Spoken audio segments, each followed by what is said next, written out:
This content may not be suitable for all ages. Listener discretion is advised. I didn't know what to do. I learned in school to say no and run to the nearest adult, but there wasn't an adult in sight. I knew this man was bad. I knew it. And the dispatcher told me not to open the door and asked if I had a weapon. Please, I beg of you, do not go to a Church of Scientology center. If they can make me into a spiteful degenerate in just a few hours, then what can they do with a person in a few months or a year? From Disturbed Media, join your host, Chad, for true tales of horror, bizarre happenings, and unexplainable events. This is Disturbed.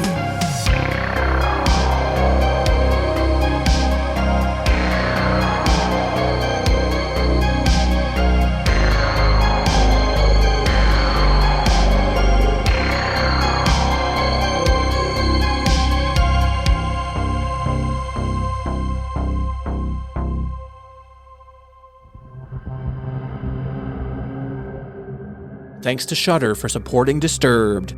Shudder is the streaming service with the best selection of horror, thriller, and supernatural, from Hollywood favorites and cult classics to original series and new films. To try Shudder free for 30 days, go to shudder.com and use promo code DISTURBED.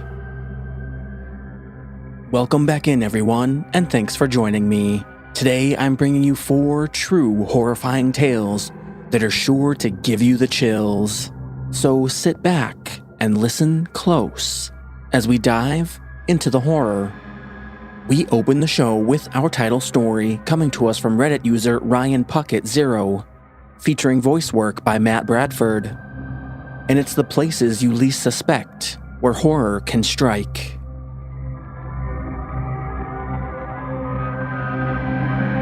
This encounter is the main reason I hate sports. I mean, every sport. The stadiums may seem teeming and happy when there's a game on. When they're empty, they are a carnival of evil. I quit playing baseball when I was 7 years old. It was very boring to me. However, my brother played on various teams and was very good. I would go to his games to hang out with all the other kids my age and just get away from the house.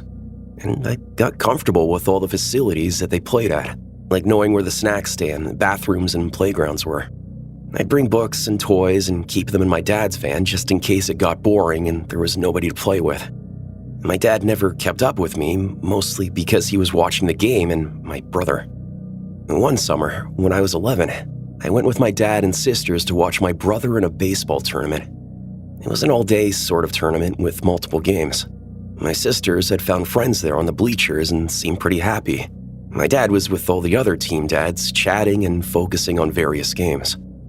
At some point, I grew tired of the metal bleachers and the absolutely skull-numbing pace of the game. So I went up to the parking lot where my dad's Honda was parked. He never locked the door as he didn't want to be bothered by me asking for the keys. I noticed one of the park workers riding around in a golf cart in the parking lot as I retrieved my book on the Vietnam War. I love nonfiction. He was staring at me as he cruised around. He made multiple laps as I made my way towards the stairs back down to the football field. Nobody was in the parking lot as they were watching the game. The crack of the baseball bat and distant screams of encouragement only seemed to tell me that everyone was too far away. And yet, he drove towards the roller hockey rink opposite to the fields. I thought that he must have thought I was breaking into the van, so I just shrugged it off like any 11-year-old would. There was a creek that ran parallel to the sports facility. I'd been there many times as the facility we were at was where my brother's team had practice. I ventured back, sitting and reading for a while. After a few dozen pages, I noticed that the dense brush reminded me of Vietnam, based on the pictures I'd seen from my book. I ran around with my pretend M16, pretending to be ambushed by Viet Cong, and I had a good time, much better than what I'd gotten sitting and watching my brother's game. After a while, I noticed that the noise from the baseball fields had calmed. I thought the tournament was over, and I was hot, tired, and ready to go home. The trail that went from the creek to the baseball complex passed a maintenance shed, like where they keep lawnmowers and such. When I'd passed it earlier, both of the main doors were closed and locked. But Now one was raised. A golf cart was poised right outside the open door. I slowed a little, trying to see any movement from inside. As I started to pass the open garage door, a man came around the corner of the shed. "Hey, buddy," he coughed, cigarette smoke circling his head. He stepped closer and I recognized him. He looked dirty and greasy. It was the man from earlier. "What you reading there?" he asked. "War," was all I could manage as I took 2 more steps away from him. He dropped his cigarette, letting it drop into the weeds. "Which war? There's a lot of them," he slurred. His eyes were staring up and down. I told him Vietnam, and he either coughed or laughed. He kept getting closer step by step. He kept on talking, but all I heard was the words handsome, almost like my mother would describe me. I didn't know what to do. I learned in school to say no and run to the nearest adult, but there wasn't an adult in sight. I knew this man was bad. I knew it. I just tried to put some distance between him and I. But he saw what I was doing, and he lunged at me. He grabbed my collarbone, and his momentum pushed me flat on my back. He landed on his knees with his left knee between my ankles. He grabbed my crotch while his other hand left my shoulder. He undid the button on my shorts. As soon as his hand released the button, I kicked as hard as I could into his ribs. I'd been swimming since I was 7, so at least my swimmer's legs would hurt him enough to give me some time to run. I rolled over and pushed myself up and started sprinting. Honestly, it felt like a couple seconds from when he first spoke to me. My hands went cold and I could hear my heartbeat as I went into shock, and I ran towards the baseball fields. I didn't know what was happening, but I needed to tell my dad. When I reached the fields, there was nobody, not a single soul. The fields and stands were empty, and I didn't see any coaches or maintenance people either. The game had ended. There was nobody to go to. I was devastated. Who would help me? I knew I had to hide, so I ran into the bathroom, which was single use, and I locked the door. I felt so nauseous that I threw up the pizza I had for lunch. I was crying because my dad wasn't there. I mean, where was he? Why did he leave me? Am I that forgettable? I started heaving and sobbing. I caught up to the moment, however, thought of the brave Marines I'd just read about in Da Nang, holding out against the Viet Cong. I told myself to be quiet because the man was still out there. I pretended I was a Marine. I would be strong until the end. I still cried, quietly on the dirt floor. I don't know how long I sat there. I sat next to my own vomit until I couldn't bear it anymore. I peeked under the crack of the door for a while, picked myself up, and began to breathe deeply. I knew the way to the parking lot. There has to be somebody, I thought. If not, I'll just walk to a business or a house and call Dad. I knew his number by heart, as well as my address. After a few minutes, I unlocked the door and booked it as fast as my legs could manage. Later, I realized I left my book behind, somewhere in the grass by the shed.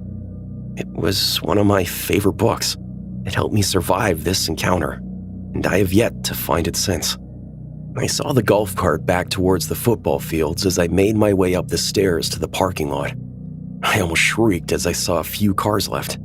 One was towing equipment from my brother's team. It was their head coach, Coach Tim.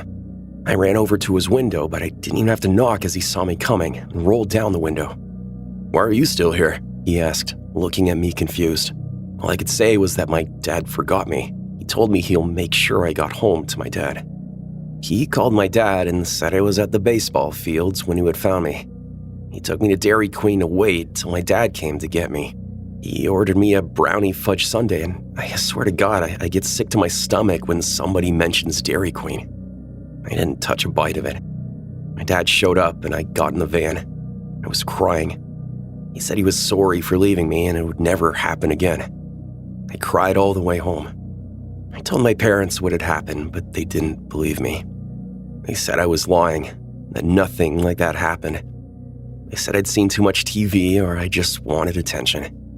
I never went to another sports game again. Almost every recreational sports complex gives me severe anxiety. I don't even want to watch sports on TV. Fortunately, through school counseling as well as therapy, I have accepted what happened that day. I have distanced myself from my parents, who continue to say it was made up. I'm glad that my instincts kicked in. I'm glad that I made it out of there alive. I know some of you listening can resonate with this experience. If you haven't experienced something like this young, just be glad you haven't. However, I've moved on from this fear. My siblings know and understand, as well as my close friends. As long as you have people to support you, you will always work through it. Thank you for listening to my story. I hope my experience reached you too.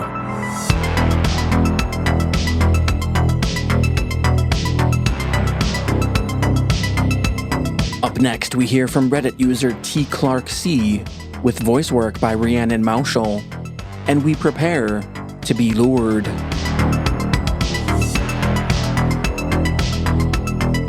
This happened last night about 1:15 midnight.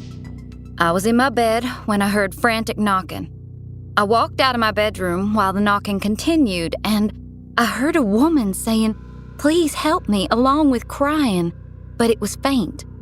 I looked out the peephole to see no one there and no other doors were being knocked on, just mine, which is odd by itself, but I'm also on the 3rd floor.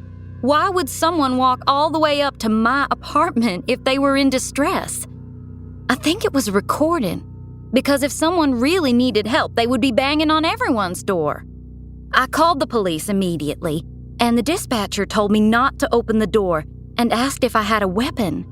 I've heard of this tactic before, while slightly different with it being a recording of a baby crying. Just insane when thinking about the statistics of stranger abductions usually resulting in murder. Also, just so sick to try and prey on people's empathy. Police drove by. I saw them using their spotlight to look through the complex, but as of now, I have no idea if anyone was found or by chance someone was hurt, if they found her. I've barely slept with all the possibilities of how this person found me, where they saw me, where they followed me, or if they live in this complex. I am 4'10", live alone, and don't know many people in my area. No family close either. Have they been watching me and know all this? I mean, it's just making me go crazy.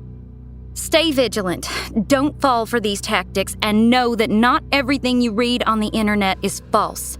I heard about this a year ago, and wonder if I hadn't already been aware of it, would I have opened the door? Where would I be right now? Would I be alive? This world is fucked. Update, 2:57 p.m. I have talked with the management to let them know what is going on. As of right now, no one else has reported to them of anything similar happening. I am going to contact the police again for an update. I was redirected to another PD, but they weren't the ones who responded to the call. I know it takes time for reports to be filed, so I'm trying to be patient. I just want to know if this has happened to anyone else. I've ordered a Ring camera and will be picking it up shortly. At least this way I could get video of them if they come back, and it will help me sleep better. As far as it being a prank, absolutely it could be. But I would be more inclined to believe that if it happened to other women in the apartment building.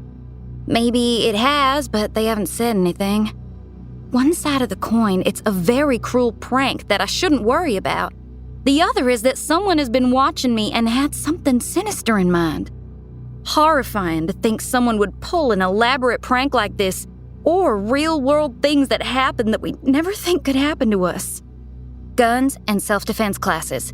I will be getting both of these, but they both take time and a lot of money. I don't want to just get a cheap gun with no training. That won't be much help. It will be something I will invest my time and my money into. But for the short security, I can really only get a Ring camera and stay updated with the PD. Thank you everyone for your helpful tips, like the neighborhood apps and gun safety. I appreciate it so much during this scary time. Update 2. 8:30 p.m. I have my Ring camera installed and working. I feel much safer knowing if they come back, I can at least have a recording of them. I know I need to talk to my neighbors, but right now I'm exhausted from no sleep and still spooked, so I'll do that tomorrow. Also, hopefully the police report will be filed by tomorrow, and I can talk to the deputy about this, see if there's any update.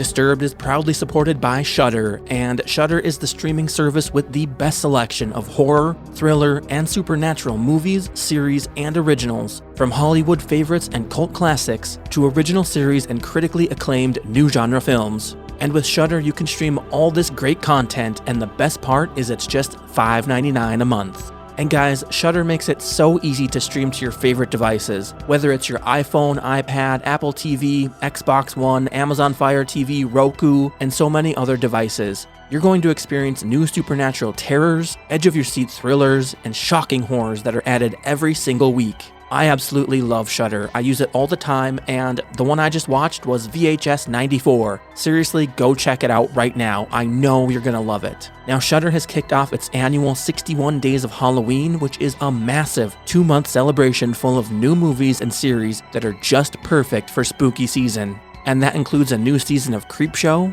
and the one I just mentioned, VHS 94, which is a brand new installment in the acclaimed found footage anthology franchise. Seriously, I can't recommend Shudder enough, especially for you horror lovers out there. So get started streaming the best horror, thriller, and supernatural content. To try Shudder free for 30 days, go to shudder.com and use promo code DISTURBED. That's SHUDDER.com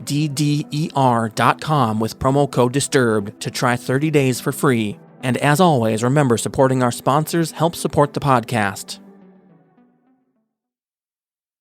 Now back to the deliciously frightful Disturbed Podcast with your host, Chad. Next up, we hear from Reddit user The Flare, featuring voice work by John Patneaude. And we experience the Church of Scientology.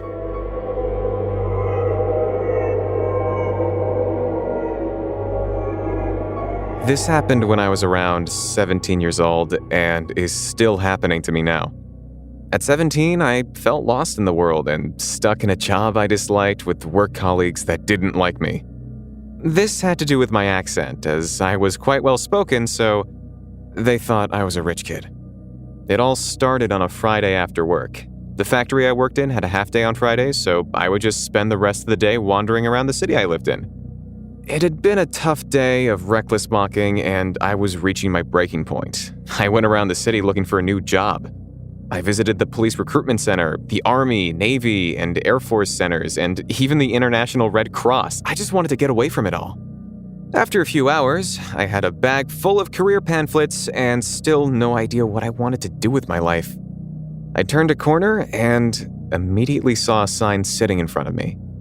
I can remember it so vividly now. It said, "Free personality test. Are you curious about yourself? Come in." I then look up at the building, and in a big, fancy sign outside, it said, "The Church of Scientology." Now, before I continue, yes, I already knew about Scientology.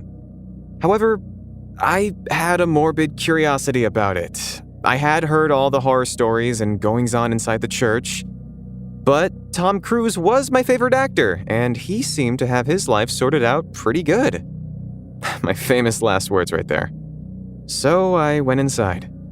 I was immediately greeted by a very nice lady. She asked me how I was doing and what she could do for me today. I asked if I could speak to somebody about the church and the personality test. She smiled and said, "I would be happy to. Please take a seat and I will get you someone to speak to." After a minute, I was introduced to an older man named Alan, and he was the head of my city's Scientology center. Alan took me to a small room to talk privately. When we entered, I immediately noticed the large picture of L. Ron Hubbard on the wall. We sat down and genuinely had a nice talk. I told him about how I was unhappy about where my life was going. I told him about how I wanted to leave, plus all the trouble I was having at work. He seemed genuinely concerned for me, and I felt like he wanted to help. After a while of talking, I agreed to do the personality test. He gave me the test and left the room, saying to give it to the receptionist after I had finished. 2 hours later, I finished it. Not joking, that's really how long it took. It was around 500 questions about anything and everything. I handed it to the receptionist, and she told me it would take some time to process. In the meantime, Alan had told her to take me to their private cinema and show me a film. I thought it was just going to be some old room in the back with a TV on the wall, but no. They indeed have a private cinema. It could seat around 50 people and had a large screen in the front. It did feel a bit weird just being by myself in a cinema owned by Scientology, but I bet that hasn't happened to many people. Or maybe it has. Anyway, I sat down and they played me the film. It was about 30 minutes long and consisted of a narrator explaining those strange feelings you sometimes get, with some mediocre acting following along. I remember a section about how much you doubt yourself, knowing you have a locked door, but going back to check multiple times. At one point, the film showed how a past event that happened to your mother while she was pregnant with you could affect your life in a negative way. Example, your mother was sick on a flight, so you are scared of flying. I also vaguely remember something about rotten eggs and how much an event involving them can hurt you. I know it sounds absurd, but in some ways, the film really made sense to me. When the film was done, I was taken to Alan's office and he told me my results. He told me I was extremely depressed, one of the most unmotivated people he had even met, lacking cognitive thinking, and I was a waste of talent. Now, this made me very upset, but Alan said he could help me. He gave me about 4 books and a DVD. He told me to read the books and watch the film before my course. I asked, what course? And Alan told me he had signed me up to do a course at the center. He convinced me that if I didn't do this course, that my life would soon spiral out of control. He made me hand over quite a lot of money for the course and said I would receive an email about the course, which was in a month's time. I left the center, ran home, and immediately started reading the books I was given. This happened all over the weekend. I had basically locked myself in my room and did nothing but read and reread those books and watch the DVD over and over again. Over the next week, I began taking notes about myself and my family. I emailed Alan with questions and concerns. I started resenting my mother for my life. I began to think that she was the problem, that everything bad that happened to me was the result of her. I started to treat her badly, swearing at her, and did the best I could to ignore her. When I emailed Alan about my mother, he told me that if she was the catalyst for my problems, then maybe I should consider disconnecting from her. And I took that bullshit seriously. I made plans to totally leave her out of my life. A week before my course, I developed some kind of God complex towards everyone around me. What I read in those books told me what I could become. I saw everyone in my family as below me. I really became a truly spiteful person. Just days before my course, I was confronted by my mother and father. They said they were concerned about me and they searched my room. My dad took out all of my Scientology books and the DVD. I was outraged. I screamed and cursed at my parents. I said horrible, wicked things at them. I told them how I was going to leave them and how I never wanted to see them again. Hours of arguing back and forth, tears and crying.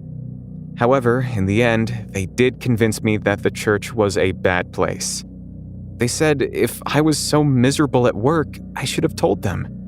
And that is true. To this day, I can't believe I didn't say anything to them. Instead, I went to Scientology. That night, after the arguing had stopped, they sat me down and comforted me. I really couldn't believe it. After the way I had treated them for the past 3 weeks, they still cared for me. The next day, I emailed Alan and told him I would not be coming back to the church. He quickly got back to me asking why. Asking if it was my family and if I was being forced to not go. However, I ignored him. The emails I received in the next few weeks were mad. He told me stuff like I should leave my family now and I could stay at the church. He tried to convince me that it was all because of my mother. He even emailed me to say something along the lines of, he won't be surprised if he reads in the papers that I was found dead by suicide. I'm very sure he crossed a line there, but I just kept ignoring him. The strangest email I got was one in all binary code. 0011011011 this and 1000101010 that. I used a binary code translator, but it all came back as mixed up letters and numbers. None of it made sense. I eventually blocked him, however, it still hasn't stopped. About 2 or 3 times a year, I will get an email from the church. It's either asking about how I am or asking about my family. When I get them, I immediately block the email address, but they just keep coming. It's always someone new saying they heard about my case and they were worried about me. The whole reason I'm writing this is because I just got one the other day and I thought it would make a good warning. Please, I beg of you, do not go to a Church of Scientology center. If they can make me into a spiteful degenerate in just a few hours, then what can they do with a person in a few months or a year? If anyone has any idea how to block an entire religion/cult from my email, then please let me know. And if you're lost in life, sad or upset, then please talk to your family, friends, or a doctor. When you're down, don't let others make you into a monster. Take it from me. After this event, I got help, and I'm a happy, confident person now. Oh, and Alan, if you are reading this, you made me into a monster. So for your sake, let's not meet again.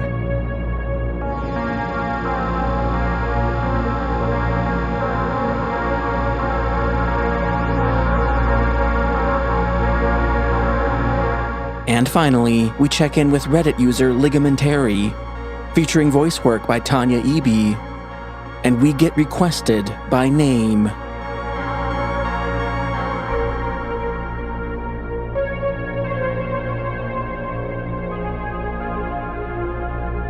I was watching my daughter's kids while she and her husband go out of town. They have a teenage daughter. Let's say her name is Alyssa. At like 3 a.m., I'm woken up by a weird rustling sound and look out the window and see movement. I saw a boy emerge from the bushes on the side of the house. I saw a bike tossed on the lawn. That definitely wasn't ours.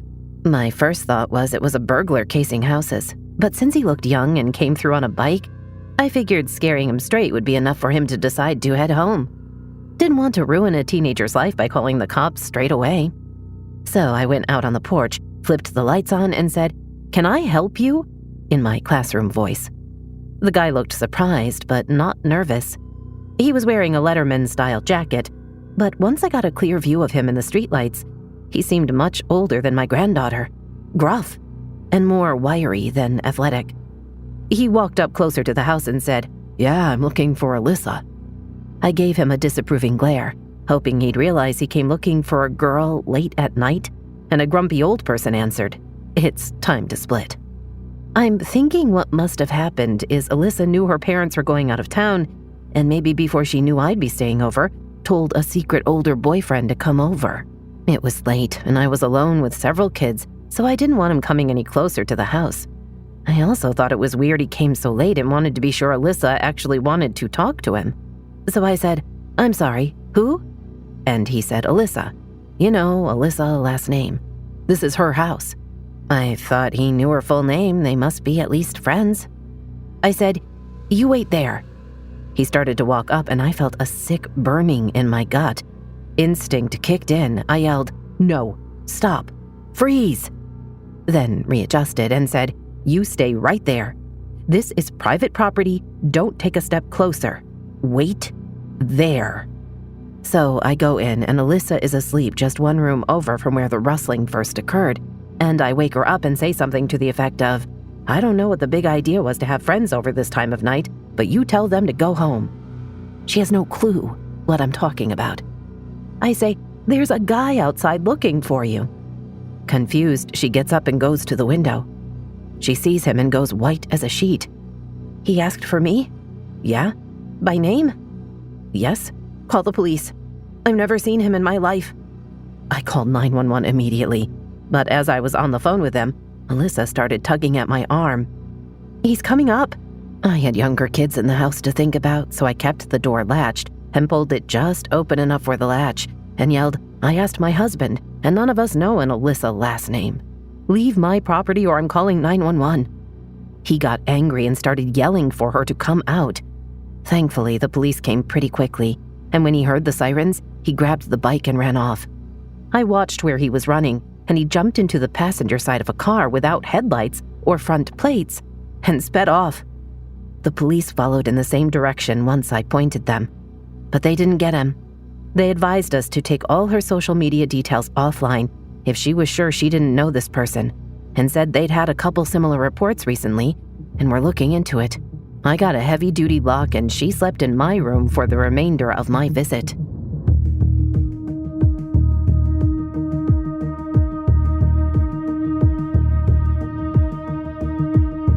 If you'd like to submit your experience to the show, we have several different options, and you can find them all at disturbedpodcast.com. Disturbed is an independent production, funded through advertising and your support. And if you'd like to support the show, join us on Patreon, where you can get early access to our premium feed, featuring ad-free listening and bonus episodes. Visit patreon.com/disturbedpodcast to learn more. And a shout out to our newest supporters: Alicia Torquato, Amy Schaubert, Heather Camberg, Lily Olson, and Jeff Lancaster. Thanks everyone so much for supporting the show.